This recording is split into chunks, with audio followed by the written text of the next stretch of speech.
we're off with the visitors punting the ball forward. I interrupted you there, Nick, because I just wanted to get that segue in.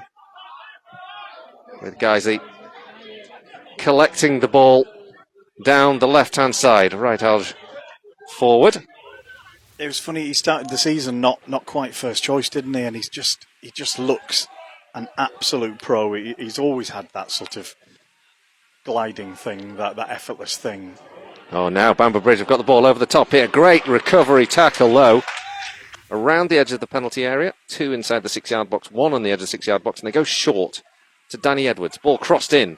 A little slip, but it finds its way through here to Wilson, who takes a shot, and it's blocked by a defender on the line and behind. Macaulay Wilson had the chance to get the shot away after a slip from Jack Baxter.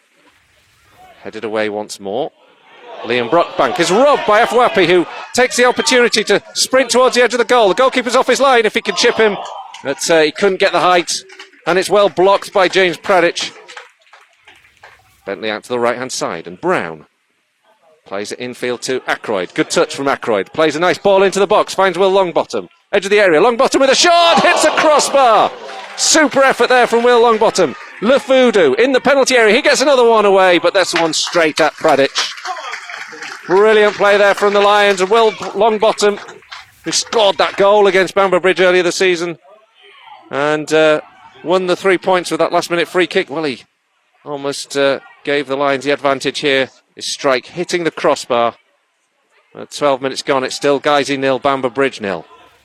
Lions are more counter-attacking, and at the moment the play is in the possession of the visitors once more. Wallbank, square, long-range shot comes in, tipped over by Cracknell. Jack Baxter let fly from long range with his left foot. It was dipping. Cracknell had a good eye on it, though. Launched up a right arm just to tip that over the bar. It's going to be another Bamber Bridge corner, still 0-0.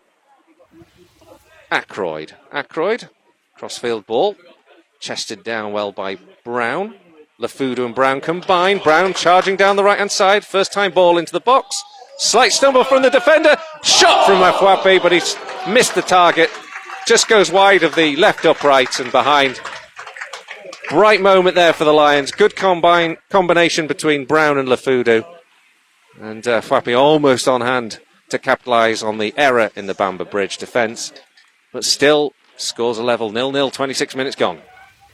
As his defence not really doing enough to clear the lines, and this time an effort comes in from Baxter. That one's blocked by Ackroyd, but again, second phase one again by the visitors. And there's a chance here as the ball goes through into the penalty area. And a shot provided by Adam Dodd, but he couldn't get enough on it to defeat Joe Cracknell, who dives down to his right and claimed the ball just before the break. Adam Dodd is the man who read in BBC recently, had a cardiac arrest in 2022, and he was promoting their awareness of how to support learning resuscitation techniques. Just before the break there, he almost got the opportunity to give the home visitors the lead, but the half-time whistle has gone. Scoreless. It's not a thriller.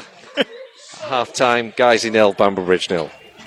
This game will be settled this afternoon, one way or the other. Guiseley will be contesting a penalty shootout if there's no further score. Of course, that's how we went out of the competition last season against Walsall Wood. Can Will Longbottom work his magic once more? Steps forward, shoots, takes a deflection, and it just goes wide. Actually, I thought for a minute it might work with the angle, but this time the wall foxed Will Longbottom. CDP 50 made the point, actually. If Ashton carry on winning, if we don't get through, we've got a dead Saturday. Ooh, good point. Ball is up in the air, and Bamber Bridge have scored a goal. Simon Grand. Cross from the left-hand side. Finds Simon Grand, who heads in at the back post. It's the 40-year-old who's made the breakthrough. Guiseley trail with 20 minutes to go. It's Guiseley 0, Bamber Bridge 1. Yeah, and suddenly that empty Saturday looks an awful lot more likely. Get a few people in their normal place and give it a go for 10 minutes. Fudu, who looks to have recovered, plays the ball forward into Princek Polo. Polo now in towards Ridehalgh, who plays it into the box. Too far in front of Ackroyd, though. Collected by the goalkeeper. Bamber Bridge leads still by 1-0. It's with Jack Baxter out to the right-hand side, and a former line in Michael Potts, who's played so well today, robs the ball off Ridehalgh into Edwards. Potts, right-hand side of the penalty area, plays the ball in. Jake Lawler intercepts, but Brookbank wins it again. And a long-range shot that's tipped over. Good effort there from Jack Baxter, and a great reaction again from Joe Cracknell. Another corner to the visitors. 76 minutes gone. It's Bamber Bridge who leads still by that 0-0. Yeah, it's another quality save. Furthering his pick for man of the match. Ridehalgh now to Lefudu. Can he get a cross in? Nope. Ridehalgh can.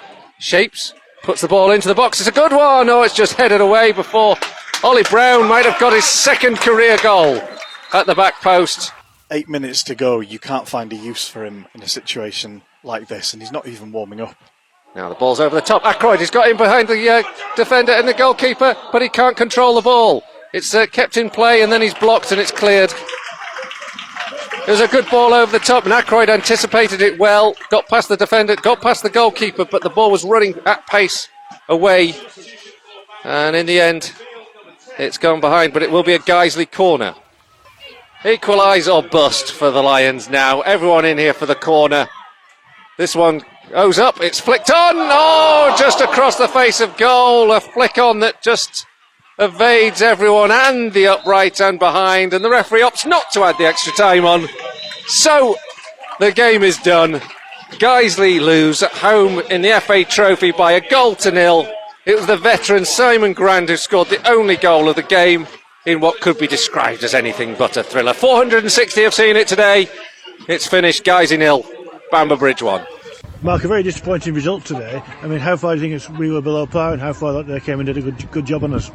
Yeah, they've done a good job, haven't they? Because they won the game. So yeah, you can't fault them. I think they came, set the stall out in terms of out of possession. They let us have it at the back, put a mid-block on, and there was a bit of space in behind, which we didn't quite exploit as well as we could have done. And then I think we got sucked into playing that too often, going too long too quickly, and not doing it with any quality.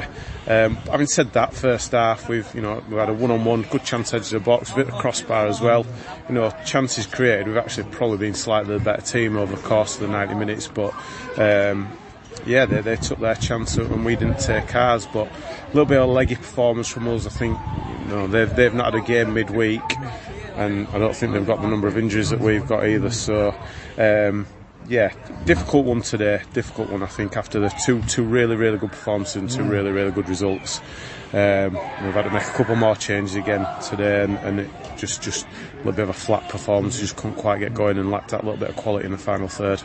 And you changed formation at half time. Can you just explain what you were doing? Yeah, they were playing a 3-5-2, and I didn't feel we were getting enough pressure on them when they had the ball at the back. So I wanted to get two bodies up there, push wing backs up against their wing backs, and match them up in midfield. And I thought actually we were probably better out of possession the second half. Thought we put them under a bit more pressure, but again, when it broke and we got the ball in the final third, then we just didn't produce the kind of quality that you need to unlock the door. And yeah, we've got not got many options really in terms of trying to change a game when it's tight as it was, and yeah, we couldn't do much personnel wise, so we had to try and change the formation to try and get us going. But what we did today, if you don't produce that quality in the final third, then you're not going to score goals and win games.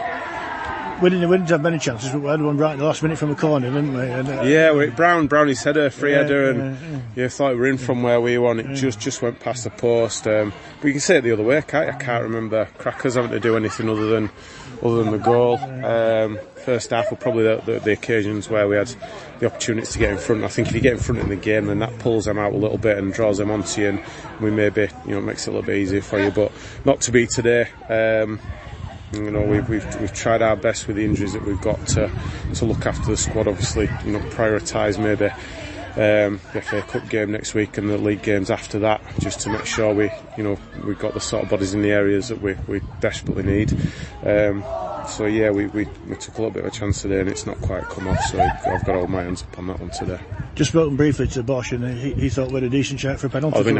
I'll watch it back, but I think when the ball's sort of held up a little bit in the grass, Brownie gets there first and toes the ball away, gets booted, goes down. You straight away you're thinking that's a penalty. We're on the other side of the pitch, so I'm not going to say 100%, but my first instinct, which they're usually right, is that was a penalty, because he gave the goal kick, so he's not saying there I got any of the ball. Brownie clearly got there. We asked him after the game, and it was a coming together of players, which I thought was a rather strange way of putting it, but I thought that were a nailed on penalty, so a bit disappointed not to get that, but that seems to be how it's because going. the defender was the wrong side, wasn't he? Yeah, Brownie nipped him first. You see it all over the pitch. He'll give him that foul 10 times today in the game. Bits in the middle of the park in midfield where you just nick that, get there first, and their lad swings for the ball, misses the ball, takes out the player. It's a foul. It's a foul. So I think it should have been a penalty, but we're not having much luck on that front of the minute. No. So as you say, we've got a big game next week with Kidderminster. Which players do you anticipate we might have back for that one? LeBron. Right, of course, yeah. That's it. That's it, is it? Right. Yeah. Pretty much Lucas ankle injury on Tuesday night, which we'll be lucky to see him this side of Christmas. And obviously a few out. Jammer we were hoping to have back today, but he went to see a specialist yesterday, and that's not healed as well as we would have liked. So that's going to be at least another couple of weeks. So we're you look at the back four that we played against Bamber Bridge just 6 weeks or so ago, and 3 of that 4 are not available to us today. So it's difficult, but just got to deal with it best we can. We've got a clean. We've got Jack Emmett on the bench today, but Jack's not right. He's felt his hamstring. We thought we got no one else, so we'll name him on the bench. George Sabine, even from the other night, who was on the bench from the academy, felt his hamstring after the academy game. So we've loads missing. Probably not going to get many of them back for a good couple of weeks, so lads have just got to stick together, and I think you probably saw that we've probably a coming together of lads having done a lot over the last couple of games where you'd like to have freshened up a little bit more. Today we've not been able to. And with it being a cup match, is it more difficult to bring someone in on loan for the cup? Yeah, potentially. Some clubs won't allow it. Some clubs won't let you. If it's a loan, or even if we're taking someone, maybe that we can get from somewhere else, they may have already played in the competition cup tide. So hopefully everyone's, that's the one good thing today, everyone seems to have come through it okay. So we'll let me back into the fold then. Maybe we'll have enough to go down there and put on a performance. Have you still got a pair of boots? No, I don't actually. I'll just dust them off. Might have to do make some phone calls this week. But we'll assess everyone, see where we're at, and whoever goes down there and puts a shirt on. Lads today, they've given us everything they've got. Unfortunately, it just wasn't quite enough for us. They'll do the same, and 9 times out of 10 when you do that, we give ourselves a chance to win the game. And I'm sure we'll go down there and put a real good performance. Whether it'll be good enough, we'll find out. Hopefully, plenty of fans come down to help us, push the lads on and get to that first round.